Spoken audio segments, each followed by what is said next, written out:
तो सबसे पहले तो अंकल जी आपको बहुत बहुत शुभकामनाएं कि इस बार आप गुलर को प्रतिनिधित्व दे रहे हो और गुलर की जनता आपकी सेवाओं से लाभान्वित होगी, ऐसी हमें पूरी उम्मीद है।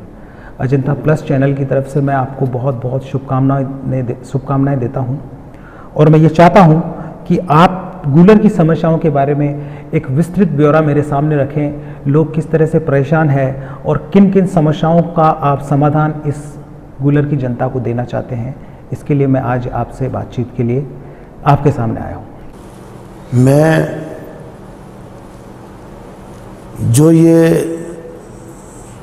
परिसमन में सरपंच की जो सीट निकली है वो लेडीज़ की है। अच्छा। मैं आपको विकास के मामले में इस गांव के लिए इतना कहना चाहूँगा, आपके इंटरव्यू के माध्यम से, आपके चैनल के माध्यम से, विकास में मेरा 84 से राजनीति में एंट्री हुई। तब से मैं विकास के लिए 84 से मैं विकास के लिए, इस गांव के लिए दिन रात चिंतन में रहता हूं कि कितनी मैं सेवाएं इस गांव को दे सकूं। 84 में मैं कोऑपरेटिव का उपाध्यक्ष बना। तब से लेकर आज तक मैं गांव में सक्रिय रहा। 88 में मैं प्रथम बार सरपंच बना। 3 साल का कार्यकाल था उस टाइम, 5 साल का बाद में हुआ, उस टाइम 3 साल का था। तो 3 साल में जितना हो सके मैंने मेरी प्रयासों से, व्यक्तिगत प्रयासों से इस गांव का विकास कराया। पानी की टंकी बनवाई, जीएसएस बनाया,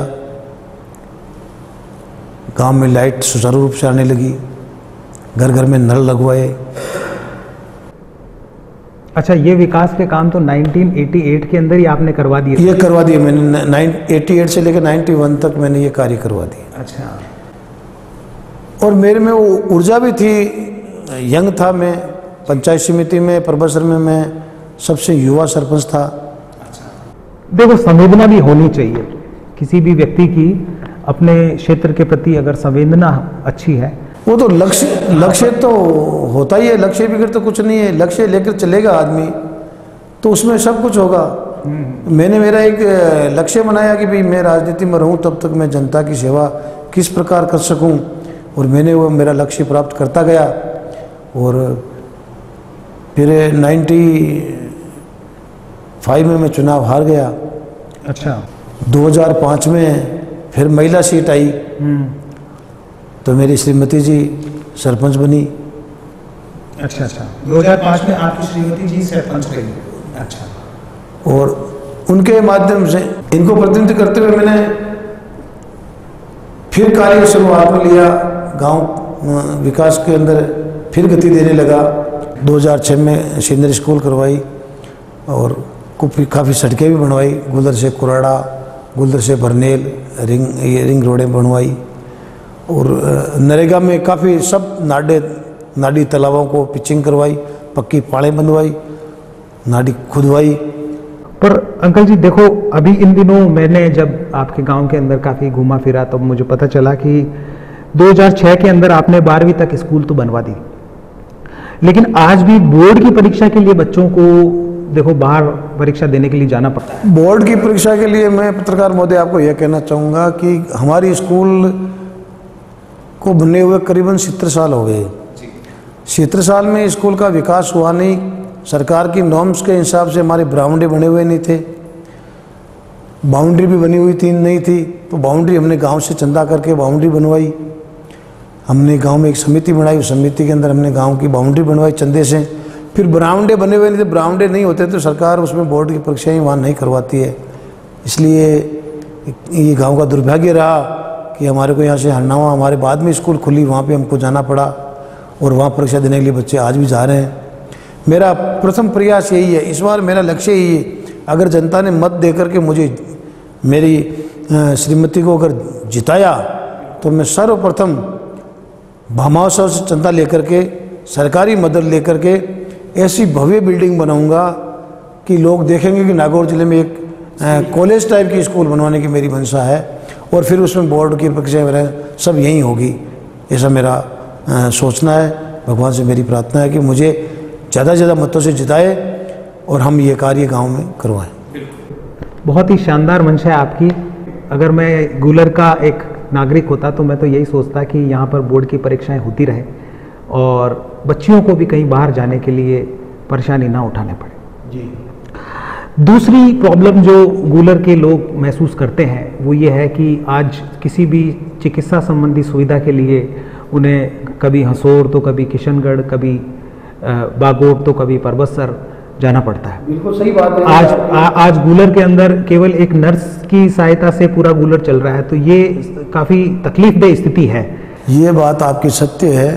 यहाँ पे सरकारी अस्पताल होना चाहिए। 10,000 की पॉपुलेशन है इस गांव में, करीबन 4,500 वोटर्स हैं, और अभी 2021 की जनगणना में तो और जनसंख्या बढ़ जाएगी।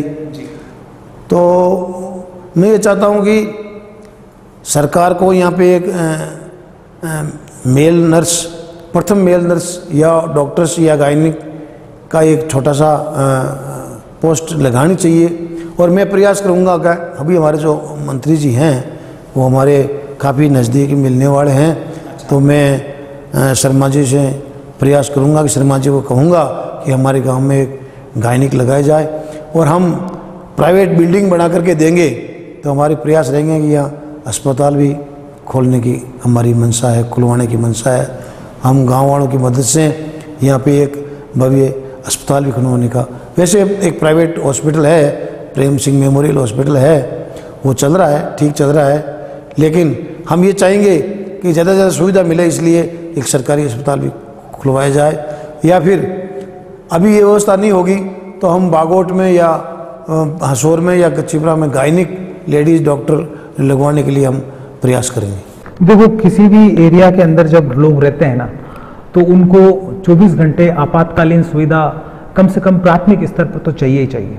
बिल्कुल चाहिए। तो गूलर के अंदर एक गायनिक डॉक्टर या एक जनरल डॉक्टर 24 घंटे सेवा में हो, ऐसा प्रयास अपेक्षित है। एक आम सहायता ली जा सके, अगर कहीं रेफरल भी हो रहा है, वो डॉक्टर कम से कम हमें ये देख कर, नब्ज दे के ये बता सके कि भाई आप परबतसर चले जाओ, किशनगढ़ चले जाओ, अजमेर चलो, ऐसा एक माध्यम तो बहुत आवश्यक है। बिल्कुल। तो उसके लिए हम वैरायटी से काम करें। मैं ये चाहता हूँ कि गूलर के अंदर एक रेजिडेंस डॉक्टर आप दे दें, ये एक बड़ी आवश्यकता है साहब। बिल्कुल, अगर गांव ने हमारे को इस चुनाव में अगर जीत दिलाएंगे तो हम इसमें ज़रूर प्रयास करेंगे ऐसा हो। काफ़ी समस्याएं हैं गांव में।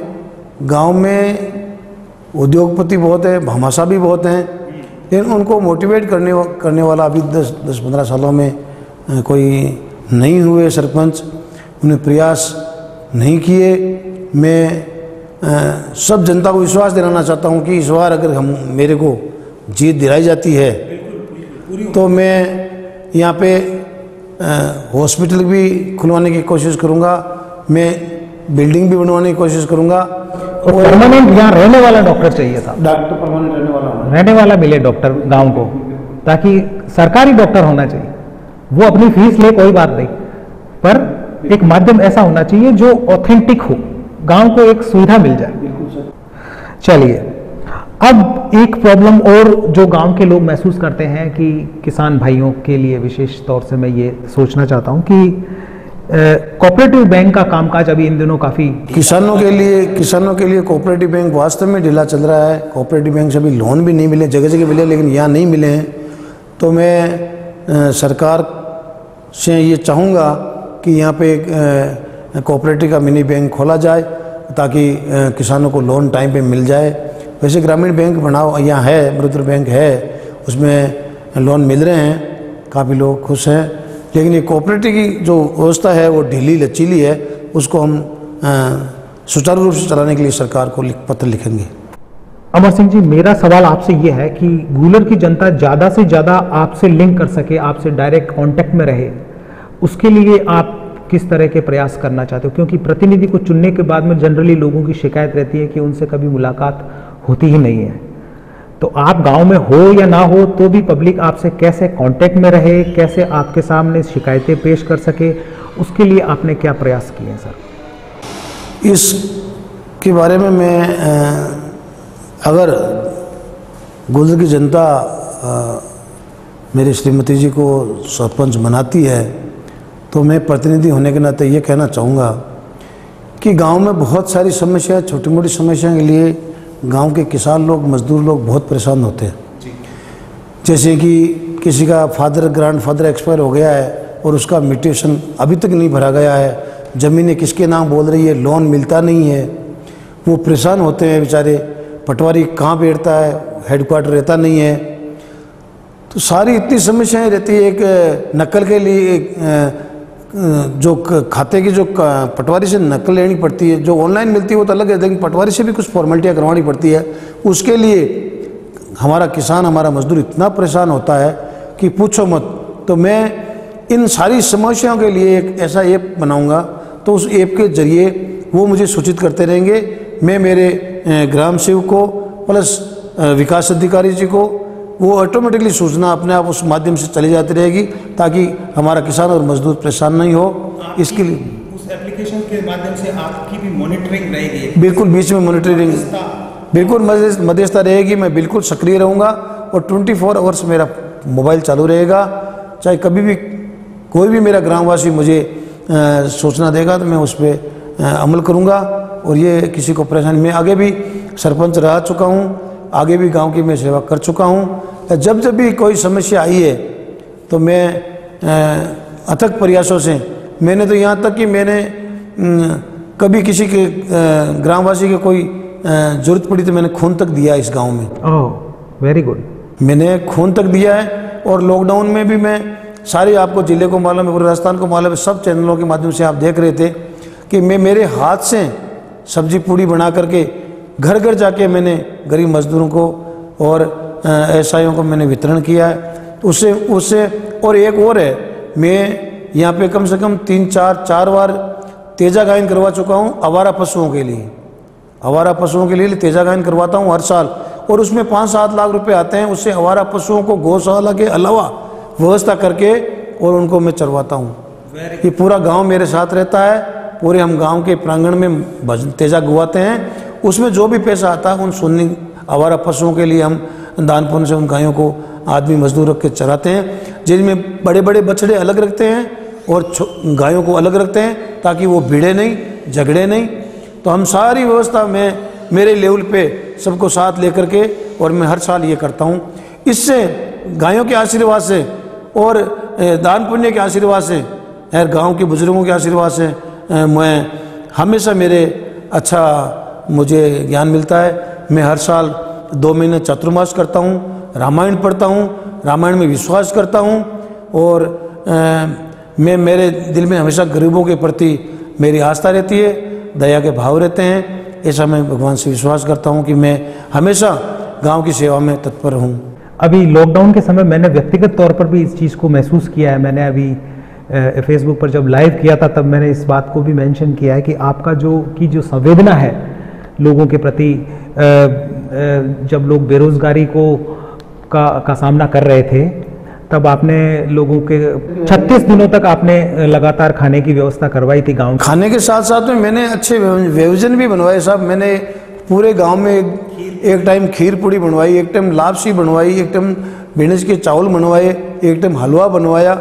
मैं जैसे जैसे 15-15 दिनों के अंतराल में मैं ऐसा कार्य करता रहा। मतलब आपका प्रयास ये रहा कि खाना भी मिले तो घर जैसा मिले, केवल पेट भरने जैसा ना, घर जैसा मिले। 36 दिनों में कोई एक भी शिकायत नहीं आई कि किसी को उल्टी हो गई, किसी को दस्त हो गई, या किसी को घबराहट हो गई, या बीपी हाई हो गई, लो हो गई। बूढ़े बुजुर्ग सब मेरे सब्जी पूड़ी का इंतजार करते थे कि कब गाड़ी आए। मेरा गाड़ी के ऊपर माइक लगा हुआ रहता था, और आगे आगे सफाई का ट्रैक्टर चलता था, उसके आगे पानी का ट्रैक्टर चलता था। और लॉकडाउन में किसी प्रकार की मेरे ग्रामवासियों को समस्या नहीं आए, उसका आशीर्वाद मुझे आज मिल रहा है और मुझे बहुमत मिल रहा है। और मैं अवश्य 28 को शाम को मुझे गांव वाले जीत दें, ऐसा मेरा विश्वास है। आपने क्वारंटाइन सेंटर भी खुलवाया था? खुलवाया, उस स्कूल में मैंने खाना, वहाँ भी मैंने व्यवस्था करवाई खाने की। ये एसटी साहब से मैं संपर्क में था, मोड साहब से, और वो उन्होंने मेरे को धन्यवाद भी दिया। मेरे को हनुमान जी बेनीवाल ने भी धन्यवाद दिया, मेरे को मान सिंह जी ने भी धन्यवाद दिया, मेरे को जो भी वर्तमान एमएलए है मान सिंह गावड़ी रामनिवास जी गावड़िया साहब, उन्होंने मेरे बार बार मेरे को प्रोत्साहित किया कि आप बहुत अच्छा कार्य करें। तो मेरा हौसला अफजाई होता रहा और मैं गांव की सेवा करता रहा। मैं हकीकत कहता हूं कि मैं भगवान में विश्वास करता हूं, ईश्वर को सर्वोपरि रख करके। जैसे तुलसीदास जी ने रामायण के अंदर ये शुरुआती में लिखा है बालकांड में कि मैं उन सबको प्रणाम करता हूं जो राम जी की निंदा करते हैं, जो लक्ष्मण जी की निंदा करते हैं, जो कैकेयी की निंदा करते हैं, जो रामायण की निंदा करते हैं, उनको मैं सर्वप्रथम प्रणाम करता हूं कि आप लोग मेरी निंदा नहीं करें और इस रामायण को आराम से पढ़ें। तो रामायण में पढ़ने से संस्कार मिलते हैं और संस्कार रामायण में ही है, इसलिए हर घर में रामायण होनी चाहिए और रामायण पढ़नी चाहिए। तुलसीदास जी ने यह भी लिखा कि शूद्र पूजनीय नहीं होता है, लेकिन श्री राम भगवान ने वन में जाकर के और बिलनी के झूठे बेर खा करके तुलसीदास जी को वापस ये बता दिया कि कोई जातिवाद भेदभाव नहीं है, मानव सबसे बड़ा धर्म है, चाहे वो इंसान कैसा ही वो, मानव सबसे बड़ा धर्म है, मानवता सबसे बड़ा धर्म, मानवता सबसे बड़ा धर्म है। ये हमारी सोच है। और मेरा बिजनेस है वो बेंगलोर में है, बच्चे बेंगलोर रहते हैं, मैं यहाँ सेवा के लिए यहाँ रहता हूँ। जब जब बच्चों को मैं कहता हूँ भाई दान पुण्य के लिए पैसे भेजो तो वो भेज देते हैं, मैं दान पुण्य करता रहता हूँ। मेरा परिवार कुशल रहे, मुझे ऐसे ही ग्रामवासियों का आशीर्वाद मिलता रहे। 2 लड़के हैं, दीपक और रवि, एक मेरा ब्रदर है नातू सिंह, जो लॉकडाउन में मेरे साथ पूरा सक्रिय या लॉकडाउन में रहा और मेरा साथ दिया। आज आप गांव में किसी भी कोने में जाकर के पूछ लीजिए, मेरे व्यवहार के बारे में पूछ लीजिए और सिद्धांतों के बारे में पूछ लीजिए। मेरे सिद्धांत, मैं झूठ नहीं बोलता, ये मेरा नेक है, आप कभी कहीं पूछ लेना। मेरी थोड़ी सी आवाज़ तेज़ बोलने की ये मेरी एक कमी है, जिससे मुझे हानि भी कभी भी उठानी पड़ती है, लेकिन ये जन्म से ही भाषा ऐसी हो गई कि मैं ऐसे ही बोलता हूँ। क्योंकि मैंने बालपन में रामायण यहाँ गांव में रामायण लगती तो रामायण में मैं पाठ करता था और मेरा पाठ होता था हनुमान जी का, और हनुमान जी को हमेशा जोश से बोलना पड़ता था, तो वही लैंग्वेज मेरी चालू रह गई। मेरे मन में, मैं 60 साल का हो गया पत्रकार महोदय, आज भी मेरे मन में इतनी उमंग है कि मैं ज़्यादा से ज़्यादा मेरे गाँव वालों को काम करूं और गांव वाले मुझे आशीर्वाद देवें और वो आशीर्वाद मेरे बच्चों के लिए काम आए, मेरे बिजनेस में काम आए। इसलिए मेरी उमंग यही रहती है, मेरा मन यही रहता है कि मैं ज़्यादा से ज़्यादा इस गाँव वालों का काम करूँ। मैं सरपंच नहीं था तो भी गाँव से लगा हुआ जुड़ाव था मेरा। आज मेन गाँव में जो मेरी समस्या रहती है, गाँव में गंदगी, नालियाँ डटी हुई, साफ सफाई नहीं है, लाइटों की व्यवस्था नहीं है, तो मेरा अब आने वाला प्रयास ये रहेगा कि गांव में साफ सफाई रहे, नालियाँ साफ रहे, ताकि गंदगी नहीं फैले, बीमारी नहीं आए, और लाइट रहे। लाइट का हालांकि बिल ज़्यादा आता है, सरकार को बिजली का बिल चुकाना पड़ता है हमारे को, फिर भी मैं ये मेरा प्रयास रहेगा कि मैं कैसे कैसे बजट को जुटा करके कम से कम गाँव के चौराहे पे 5-10 ऐसी लाइट, हैलोजन लाइटें लगी हुई हो, ताकि किसी प्रकार की चोरी चकारी गांव में नहीं हो। तो हम सोचेंगे कि 5 चौराहे है तो 5 चौराहे 5 लाइट लगे, और महीने के अगर 5-4 हज़ार बिल का है तो वो हम चुकाने के प्रयास करेंगे। तो ये कार्य हम करने में सक्षम रहेंगे। एक चीज़ मैं आपको और कहना चाहता हूँ, यदि ये आपके क्राइटेरिया में आता है तो क्या गुलर की जनता को या गुलर की पब्लिक को आप अपनी तरफ से कोई ऐसी भेंट देना चाहते हो जीत के बाद में? जैसे कुछ सरपंचों ने ये वादा किया है कि भाई हम गुलर की जनता को एक परमानेंट ड्राइवर सहित एम्बुलेंस दे देंगे, तो ये पॉसिबल है क्या? अगर आपके दिमाग में लगता है आपको कि पॉसिबल है तो आप ये कमिटमेंट अभी कर सकते हो, चाहो तो एक वादा दे सकते हो गांव को, चाहो तो, अगर ये लगता है आपको मन में। ये आपने क्वेश्चन अच्छा किया मेरे लिए। मैं तो हमेशा ही कोई भी अच्छे कार्य के लिए तैयार रहता हूँ, पर यह बाद की बात है, अगर जनता ने मुझे जिताया, मुझे नहीं, मेरी श्रीमती को जिताया, शांति देवी राजपुरोहित महिला सीट है, उनको जिताया, तो मैं उनको बोलूँगा कि आप अपने जीवन में 2 बार सरपंच बन गई हो, तो आप इस गांव के लिए एक तोहफा दीजिए। गांव वालों को बताऊंगा कि एक एम्बुलेंस फ्री ऑफ चार्ज दी जाए, तो आने वाले समय में मैं ये व्यवस्था भी करूंगा। ये मेरे मन में है। ये एक अच्छी चीज़ है, बढ़िया चीज़ है, ये एक अच्छी चीज। ऑफ रिकॉर्ड बात कर रहे हैं, चलो मान लेते हैं कि कुछ नहीं रिकॉर्ड हो रहा। नहीं कोई बात नहीं, मैंने लॉकडाउन में 5-6 लाख रुपए खर्च किए, तो 7-8 लाख में एम्बुलेंस आती है, क्या लगता है? 5 साल के अंदर। नहीं कोई वो पैसे वाली बात नहीं। पैसे तो आप ये भगवान के मंदिर में आप जाकर के 100 रुपये का प्रसाद चढ़ाओ तो बाहर जाते ही आपको 200 रुपये मिल जाएंगे। ये तो इसमें कहने की बात नहीं। अगर आप जनसेवा में इस चीज़ का, हमारे संत हुए थे हमारे समाज में, खेताराम जी महाराज जो ब्रह्मा जी का मंदिर आसोतरा में बनाया, उनके शिष्य हैं पूज्य तुलसीराम जी महाराज, जो हमेशा हमारे दान पुण्य करते रहते हैं। उन्होंने पुष्कर में भी चौमासा किया। पुष्कर में आज भी लोग याद करते हैं कि ऐसा भव्य चौमासा हमने कहीं नहीं देखा। जितने करोड़ों रुपए आए और करोड़ों ही बांट दिए उन्होंने, कुछ भी झोले में नहीं रखा। ऐसे संतों के सानिध्य में अगर हम काम कर रहे हैं तो मैं 2014 में उन्होंने पुष्कर में चौमासा किया, उसके बाद लगातार मैं चौमासा कर रहा हूँ और हर चौमासा में मैं ब्रह्मभोज करता हूँ, होम करवाता हूँ, सुंदरकांड का पाठ करवाता हूँ और गांव में सुख शांति से अमन चैन की दुआएं मांगता हूँ। हर कास्ट के लिए मैं तैयार रहता हूँ, चाहे वो मोमडन हो, चाहे वो एसी हो, चाहे जनरल कास्ट हो, कोई भी कास्ट हो। मेरे लिए किसी प्रकार का जातिवाद भेदभाव नहीं है। मैं हमेशा यही रहता हूँ कि मेरा गाँव, मेरा ये भारत का जो टुकड़ा है गुल्लर गाँव है, ये हमेशा स्वच्छ सुंदर और स्वस्थ रहे, ये मेरी कामना है। ये मेरा मन का जीव जागता भाव है, मेरे मन के भाव है मेरे, आज से नहीं बचपन से ही भाव है मेरे। चाहे मैं गरीब स्थिति में था, उस टाइम मेरे को 5 रुपये मिलते थे तो मेरे को चाराना तो दान पुण्य करने को ही रहता था। आज भी वैसे कर रहा हूँ और आज मेरा सब कुछ सही है। तो चलिए, बहुत बहुत शुभकामनाएं देता हूं मैं आज आपको। शांति देवी राजपुरोहित जो आपकी धर्मपत्नी है, इस बार चुनाव जीते और गुलर की जनता को जैसे हमेशा से आप सेवाएं देते आए। मैं इस बीच में बोरो बोलता हूँ, आपने धर्मपत्नी का नाम लिया। मैंने 2 दफे चुनाव लड़ा, ये दोनों बार मैं हारा, दोनों बार हारा मैं। धर्मपत्नी 2 बार खड़ी हुई, दोनों बार, एक बार जीत गई, दूसरी बार जीतने की ओर जा रही है। तो वो किस्मत उसके चल रहे हैं, किस्मत उसके चल रहे हैं। मैं तो गांव वाले भी कहते हैं कि साहब आपके भाग अच्छे नहीं, भाग इनके अच्छे हैं। मैं भैया ठीक है, उनके नाम से हमारा भी नाम हो रहा है, भाई बाप तो मेरा ही लग रहा है ना, तो मेरा साथ साथ में नाम तो हो ही रहा ना। शांति देवी वाइफ ऑफ तो अमर सिंह ही लग रहा है, तो मेरा भी हो रहा है, तो मैं भी उनके साथ हाथ बता रहा हूँ। उनका किस्मत, हमारा परिवार जॉइंट है, क्या मालूम किसका भाग्य है, किसका भाग्य मिलता है। ये बात है साहब। जो मैं तो नास्तिक नहीं हूँ, मैं आस्तिक हूँ। मैं तो विश्वास रखता हूँ हर चीज़ में, हर चीज़ को विश्वास रखता हूँ।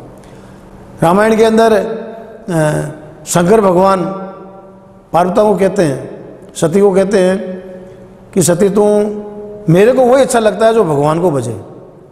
और वही भगवान सीता को कहता है कि मुझे वो भक्त अच्छा लगता है जो शंकर भगवान को भजे।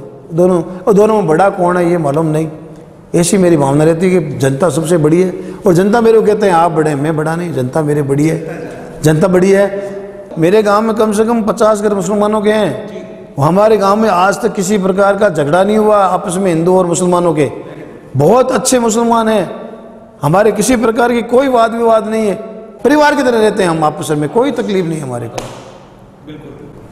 ठीक है, बहुत बहुत धन्यवाद देता हूं। धन्यवाद आपको है कि रात की टाइम आप परमेश्वर से पधार के मेरे विचार आपने लिए और विचारों को आपके चैनल के माध्यम से आगे प्रसारित करेंगे। मैं इस गुलर के अंदर प्रचारित करने के लिए आया हूँ आपके पास।